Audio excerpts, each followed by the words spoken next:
ఆ ప్లేస్ అండి. ఒక ప్లేస్ డాక్యుమెంట్ అనేది మిస్ అయిందని చెప్పని పక్కన వాళ్ళు దాన్ని అదునుగా తీసుకొని లూప్ హోల్ చేసి మా ప్లేస్ మాది అన్నట్టుగా వాళ్ళది యాక్చువల్‌గా అది అటుపక్క లేదండి. 90 ఇయర్స్‌గా మా దీంట్లోనే ఉంది అది. ఆ ప్లేస్ డాక్యుమెంట్స్ దొరక్క అవస్థపడుతూ ఎవరికీ చెప్పుకోలేక ఎవరైనా వస్తే హెల్ప్ చేస్తారేమో అని చెప్పి. కాకపోతే పొలిటీషియన్ అండదండలు మాత్రం ఉండాలండి. లేకపోతే మాత్రం ఆ బతుకు భయంకరంగా ఉంటుందండి. ఆ బిల్డర్‌కి ఇచ్చి ఒక ల్యాండ్ ఆ బిల్డర్ భయస్థుడు.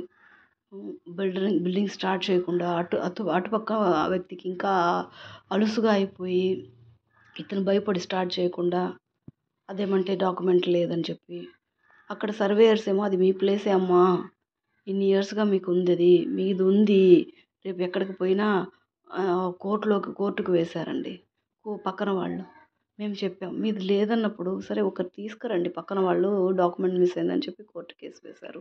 సరే డాక్యుమెంట్స్ తీసుకురండి, మేము మా డాక్యుమెంట్స్ తీసుకొని వస్తాం, వచ్చి కూర్చుంటామని చెప్పని అన్నారు. మాది ప్లేస్ ఉండి కూడా అది అటు ఇటు కబ్జా అయిపోయిందండి.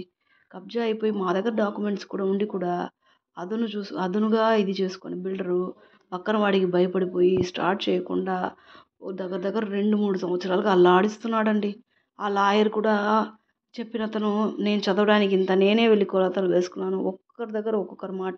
మేము ఒక ఊర్లో ప్లేస్ ఒక ఊర్లో ఉండేసరికి మధ్యలో తెలిసిన వాళ్ళు రిలేటివ్స్ ఉంటే వాళ్ళని పంపిస్తుంటే వాళ్ళ దగ్గర ఒక్కొక్క మాట మాట్లాడుతుంటారు. అదేమంటే వాళ్ళు ఒక రకంగా మాట్లాడరు, మీ బిల్డర్ ఒక రకంగా మాట్లాడరు. మాకేం అర్థం కావట్లేదు. అసలు ఇది చాలా తిక్కగా అమ్మో 2 సంవత్సరాల నుంచి పడుతున్నామండి. ఎవరు వచ్చి ఇది చేస్తారా? ఒక డాక్యుమెంట్ లేదు. అడిగానండి, చాలామందిని అడిగాను, కానీ ఎవ్వరు డబ్బులు లేనిదే ఎవరు హెల్ప్ చేయరు కదా. అసలు ఎందుకు ఇవ్వాలండి? డబ్బులు ఎందుకు ఇవ్వాలండి? పెద్ద ల్యాండ్ ఉన్నా చిన్న ల్యాండ్ ఉన్నా ఎందుకు న్యాయం ఒక వైపు ఉంటే న్యాయం బయట చేయరా? పోరాటం చేయరా? పోరాటం చేయాలని ఉంది, కానీ ఎన్ని సంవత్సరాలు పడుతుంది? తెలిసి సమాజంలో అవస్థలు పడుతున్నారండి. నేనే ప్రత్యేకంగా ఉన్నానండి. ఎవ్వరు హెల్ప్ చేయరు. ఇది మాత్రం నిజం. మన డబ్బులు పోవాల్సిందే, కానీ పెట్టుకుంటే డబ్బులు పెట్టుకోవాలా, లేకపోతే లేదు. నా అనే దానికి కూడా రుజువులు తీసుకురావాలి అని చెప్పని పర్టికులర్గా అందరూ ఆడుకుంటున్నారండి. అలసిపోతున్నాను, నేను నిజంగా అలసిపోయానండి. ఏం అనుభవించకుండా మా అమ్మ చనిపోయిందండి. ఈ అవస్థలు డాక్యుమెంట్స్ పేపర్లు అన్నీ ఉండి మా స్థలం మాది కాదని చెప్పి అసలే హార్ట్ పేషెంట్. చాలా అనుభవించామండి, చాలా కష్టపడ్డాం. పోతే పోయింది డబ్బులు. అది ఎట్లా ఒకదైతే బాగుంటుందని చెప్పి అప్పుల మీద అప్పులు చేసుకొని వస్తున్నాం.